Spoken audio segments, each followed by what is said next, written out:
Oh, hi, welcome to the show. How are you? You're doing well. Thank you for having me. Thank you so much for be with us here at the show. We have plenty of things to unpack today. So why don't we start with a quick introduction about yourself and about BlueSnap?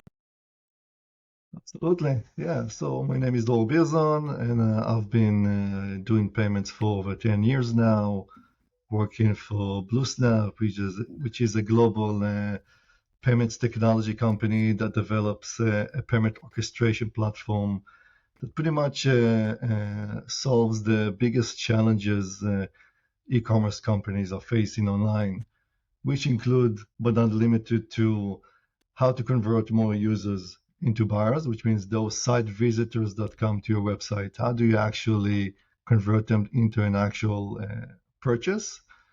And I don't mean by only the user experience throughout the life cycle of the user on the website, but also on the back end throughout the processing as well. Hmm. So that's one aspect. And the second aspect is how do you not only convert more, but also how do you save on payments processing costs? As you know, when you sell globally, you pay increased fees in processing, Sure. which means you pay higher fees on cross-border fees. And therefore, the platform that BlueSnap have developed is targeting those main challenges. Great. Although I know you are 10 years with BlueSnap. This is obviously, I mean, I like it a lot, but I guess it's very rare in these days. I mean, why you are so passionate about, the payment industry? What's interests you so, for, being going through this for so many years? Yeah, absolutely. I think the main thing that keeps me in the industry is that I meet a lot of amazing entrepreneurs and I get exposed to a lot of different technologies, startups in the industry.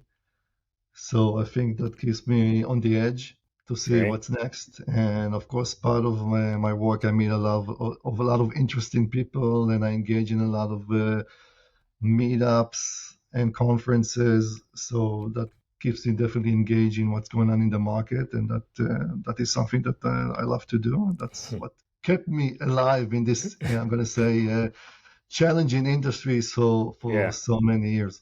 Yeah. Yes. Yeah. So having this perspective of more than 10 years in the industry, what has changed mainly? Wow. So many things have changed, but Yeah.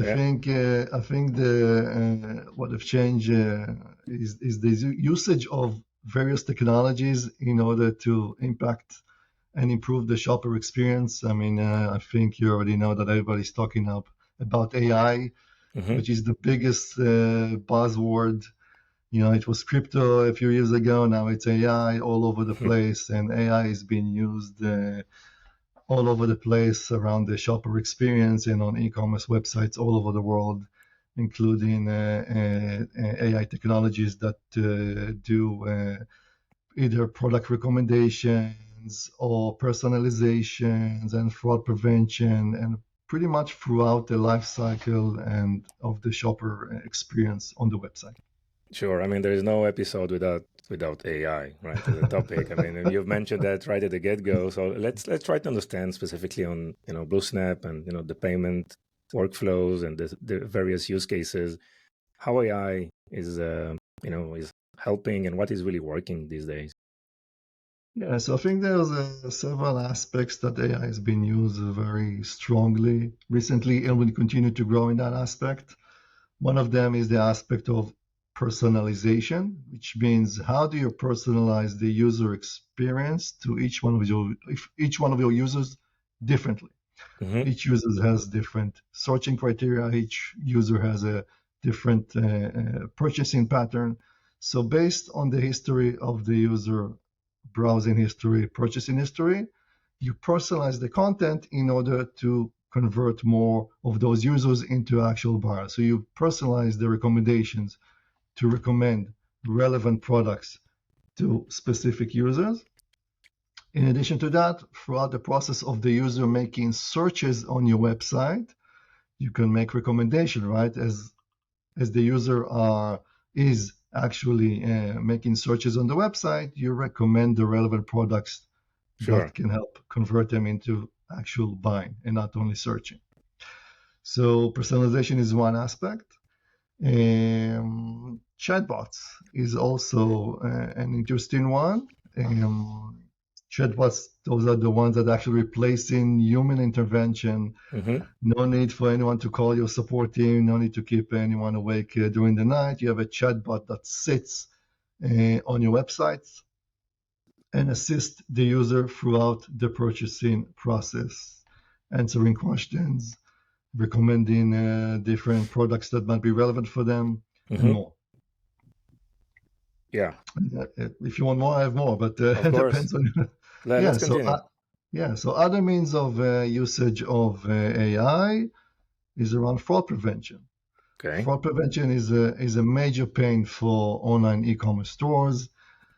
So let's take a scenario where someone makes a purchase, you ship the goods, and then you get hit with a chargeback. So just to make sure we all align, what a chargeback means in a case where the cardholder, for whatever reason, he didn't like the product, he didn't get the product, he doesn't recognize the transaction, he didn't do the transaction, for whatever reason whatsoever, the cardholder engaged his credit card company and pretty much asked for his money back. All right, so he saw a charge for $100, he asked for the $100 back, and the credit card company have returned the money back to the shopper.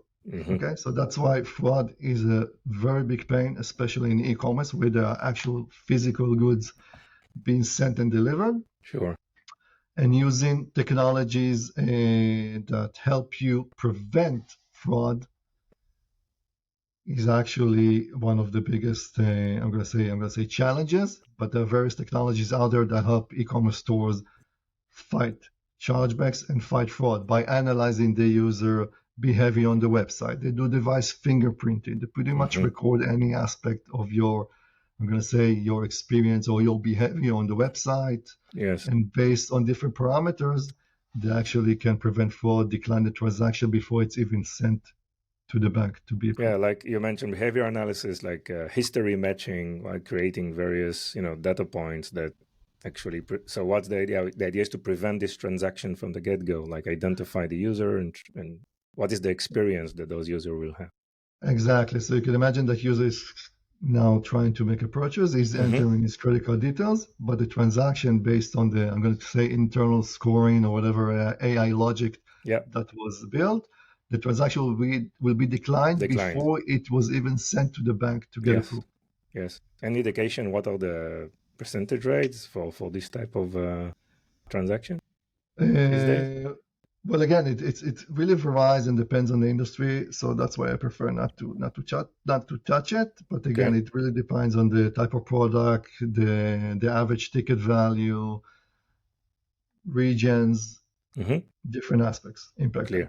Clear. So we mentioned fraud prevention. What are the challenges that you see are mainly really relevant for brands these days in terms of their payment structure or the overall challenges that you hear that are BlueSnap, is engaged with? Yeah. So other than the ones that I mentioned, fraud prevention, I want to focus more maybe on how do you convert those users into an actual sale, right? Yeah. Because I see a lot of brands are investing a lot of money and effort in marketing aspects to bring those users into your website.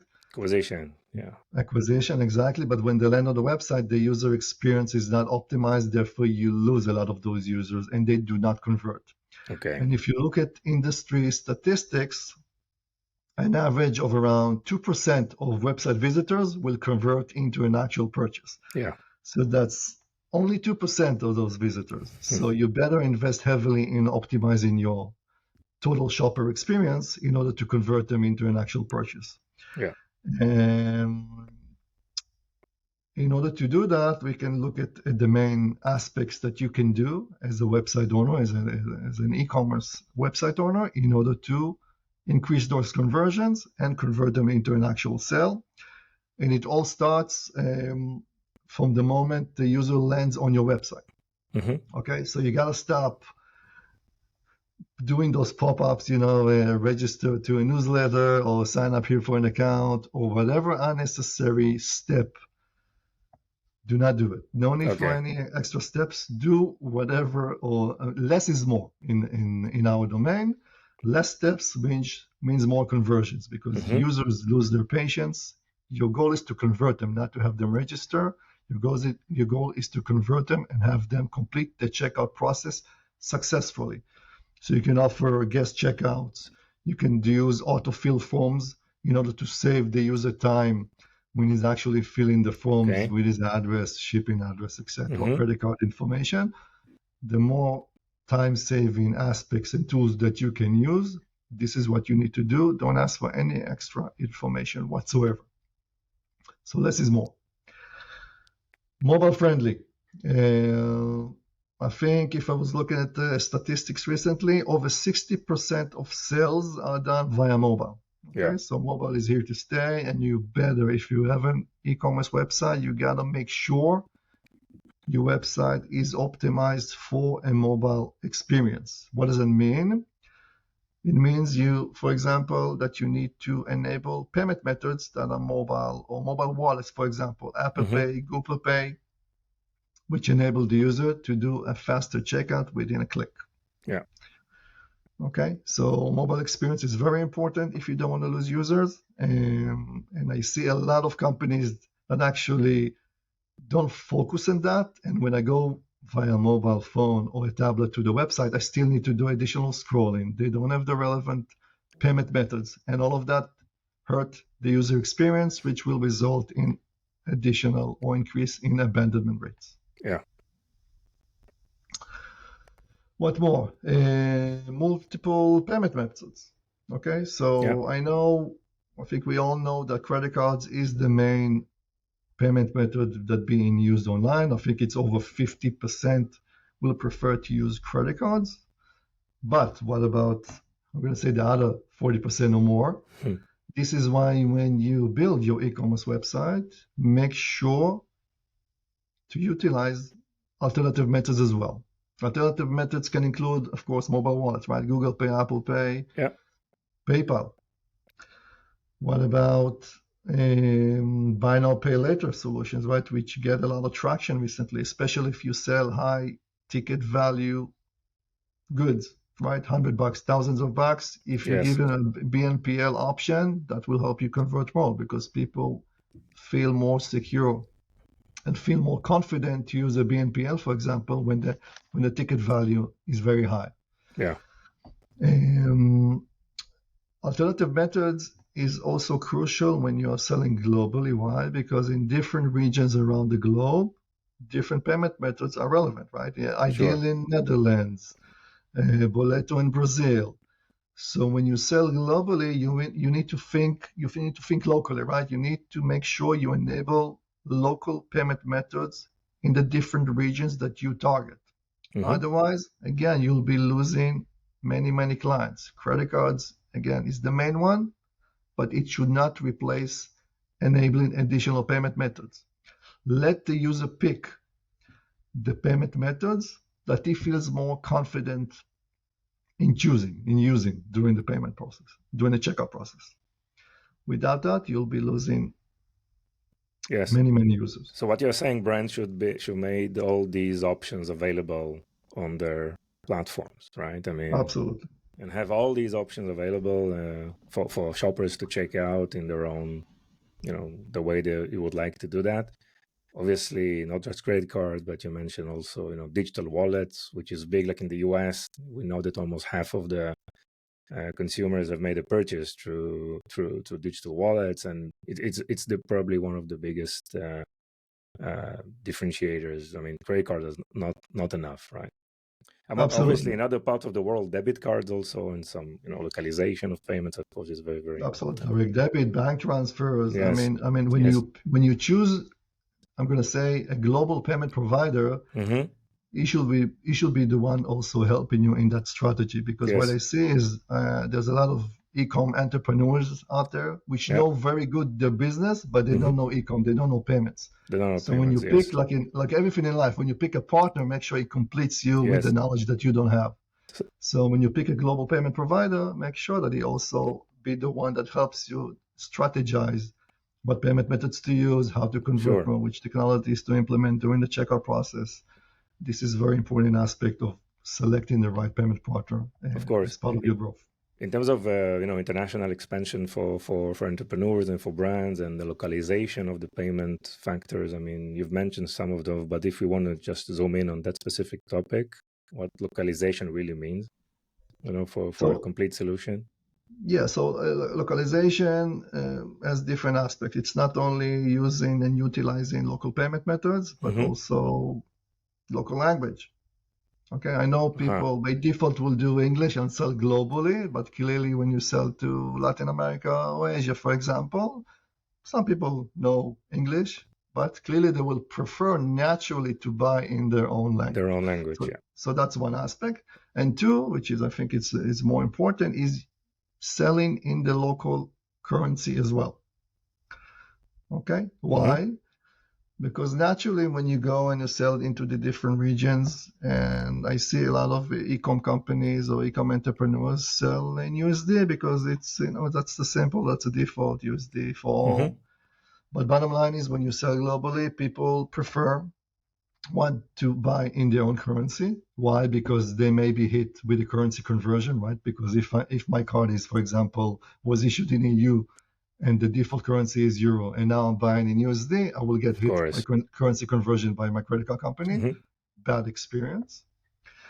And two, what we see as well is when you sell globally in USD, for example, if someone from EU comes to your website and see that price, what he will do, he wants to see what currency conversion is getting hit with, right? Okay. What's the cost? What he will do, he will actually leave your website, go to like Google currency conversion, and you probably lost them on the way because you just did another extra step. Interesting. That's why it's very critical to sell in the local currency. This way you know how much you're going to be charging, how much you'll be charging your user. Okay, so we got local currencies, we got local payment methods, local language. All of that means, in general, localize the experience based on your user's geographic location. And for a company like BlueSnap, obviously you are providing all these localization services, and you're actively working on integrating more and more local payment providers and resources always. Exactly. Yeah. The more we grow into different aspects in different regions, the local markets pretty much require you to utilize local payment methods for enhanced conversions. Definitely.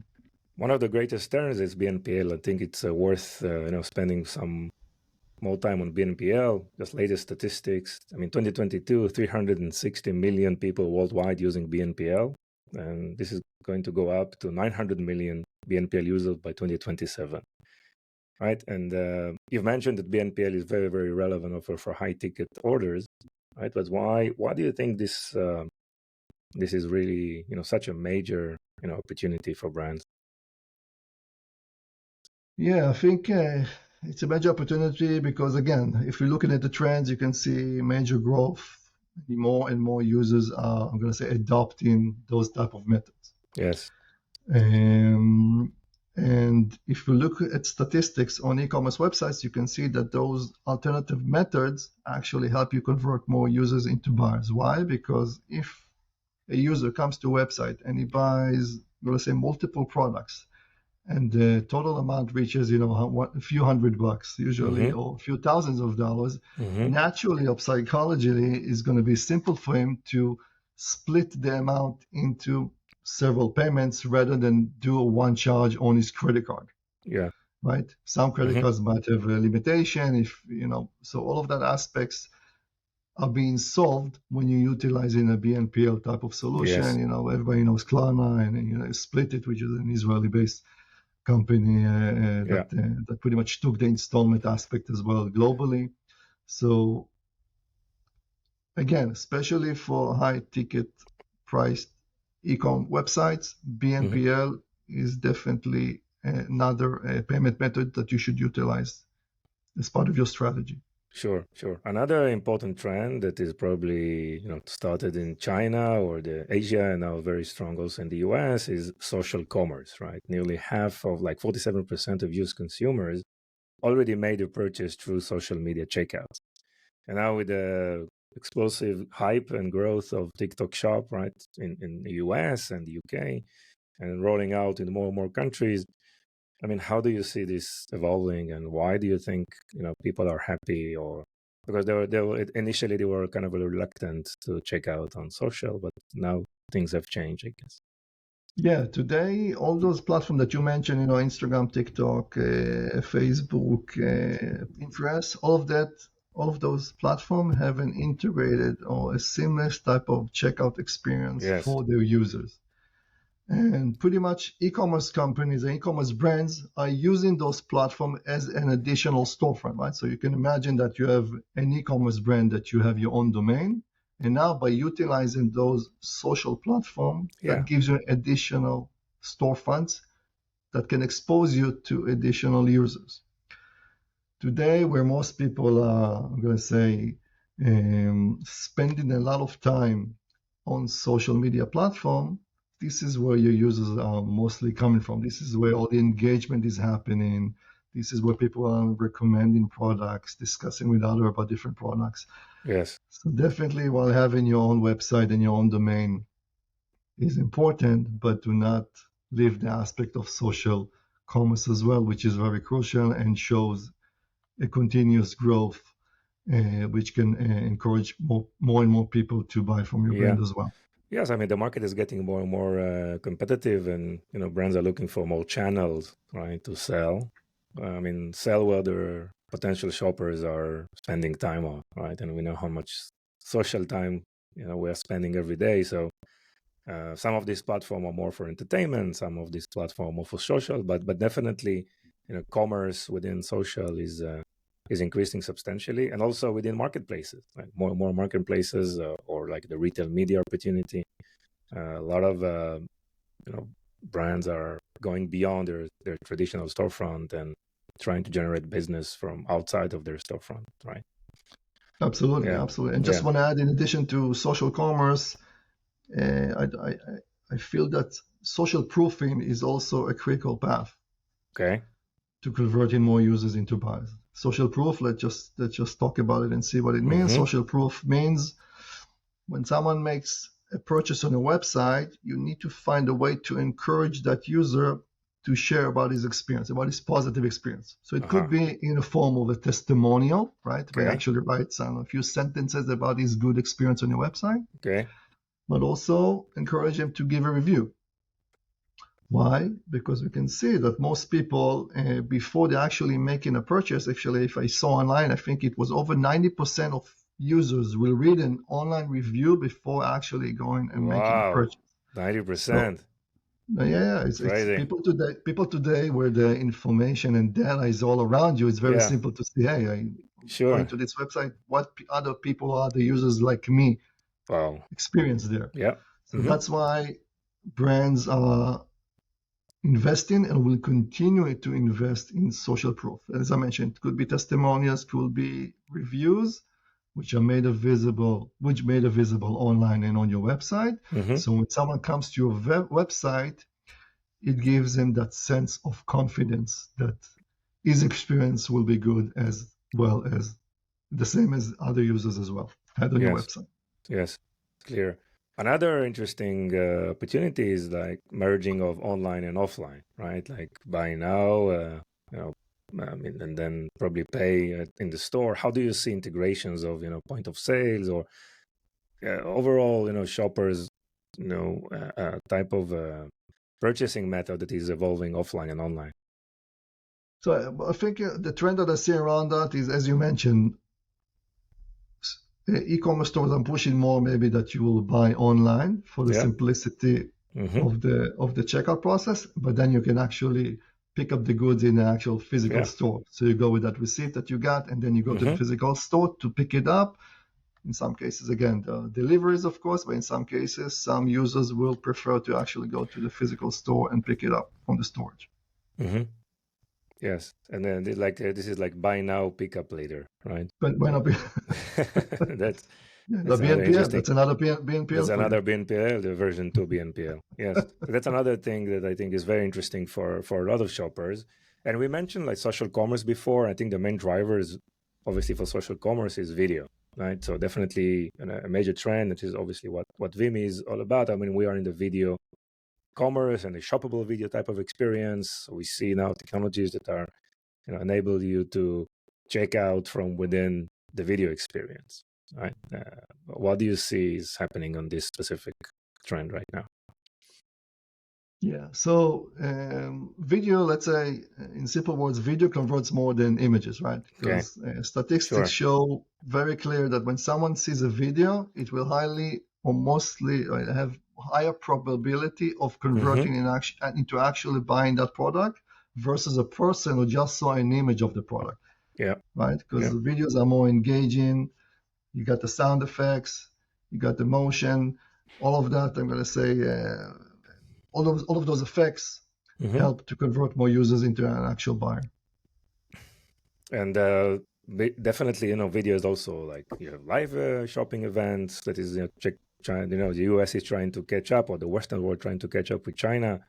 And obviously, you have like the shoppable, probably the vertical videos that are going to social media mainly and trying to convert. So I think it's very important to distinct, between those two opportunities. You mentioned also product reviews. So we see trend also of video reviews, right? Things that you can, implement in the product page or even in the checkout page, just, encouraging, shoppers to convert and reduce shop abandonment. I mean, if someone is, if he's already 10 seconds, not clicking the checkout or the buy now button, you can pop up a video review, some product review to help him, to help him convert. That's very, very important. So what do you see is still, evolving in the market? How do you see the next following years evolve around, uh, payment methods, e-commerce in general? Yeah, so I think if we're talking about e-com growth factors, we can see more and more digital adoptions, right? So people feel more secure about the technologies that they see in front of them, the mobile device, desktop, laptop, Yeah. tablet, whatever. They feel more secure to buy using those methods. In addition to that, the more that we as e-commerce sellers make the experience simpler, faster, painless, those are the growth factors that will encourage more and more people to utilize those Yes. technologies and buy online. Yes. So a lot of options on the checkout, just making sure all the options are available on the website. But in addition to very simple, as you said, less is more, right? In terms of the journey for checkout, and this is something that probably is as important as spending time on marketing and acquiring new customers that brands needs to be aware of. Dror, great. Anything else you want to add? I think something that we did not discuss, and it's Mm-hmm. related more to, I'm going to say, the payment optimization, which I see a lot of companies made a lot of mistakes in that aspect, is Sure. how to utilize local acquiring when you sell globally. So I'll give you an example. I see a lot of e-com Israeli entrepreneurs that are selling globally. So they work a lot on the user experience, as I Mm-hmm. mentioned. They utilize all those tools, but what is lacking is the fact that they do not utilize local acquiring in different regions that they are targeting. So, for example, an Israeli seller Mm-hmm. is targeting the US market. Yeah. So, what happens today is that they utilize the local Israeli acquirer for the transaction. And as a result, one, they get hit with cross border fees because the Yeah. transaction is international, right? International. The card was issued in the US, but the acquirer, the bank that is processing the transaction, is in Israel. So, that's like Mm-hmm. an international transaction. Which one gets hit with higher fees?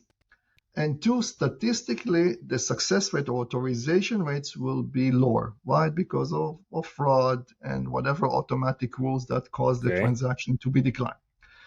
So in order to solve that aspect and improve on that aspect, e-commerce entrepreneurs or e-commerce store owners should look into utilizing local acquiring in the regions that they are targeting. So if you're targeting the US market, you should be utilizing a PSP or a payment service provider or a payments partner that can enable for you a local acquirer in the US, same in the US, same in any other region. Okay. And by doing that, you will save on processing costs because all your transactions will now become a local transaction, right? Because it's a US bank processing a US card, EU bank processing EU, processed by EU bank. Yes. So you're not only saving on the cost, but you will also ensure your success rates are being optimized, and these success rates could reach or increase by 5, 10, 15%, depending on the market that you actually target. So this is a big impact that should be utilized. It should be also very simple to utilize when you select the right partner, and the more companies should definitely use that to their advantage. Wow, very, very important topic, because obviously, again, from the Israeli perspective, most of the e-commerce partners are obviously selling abroad, and it's very, very important, the localization again from the PSP provider, as you said. I mean, saving cost and being aware that there is a solution that they can implement, to provide these and reduce also probability for faulty transactions and all. Great. So, Dror, how people can find you and BlueSnap? Well, I'm pretty much available on every social media possible. On LinkedIn, BlueSnap is an American company, and we have offices here in Herzliya. So definitely feel free to reach out. That's pretty much Great. it. So, Dror, thank you so much. Very, very interesting topic. A lot of exciting opportunities as well. So thank you so much. Thank you for having me. Appreciate it. Okay. See you soon. Bye-bye. Bye-bye. Bye-bye.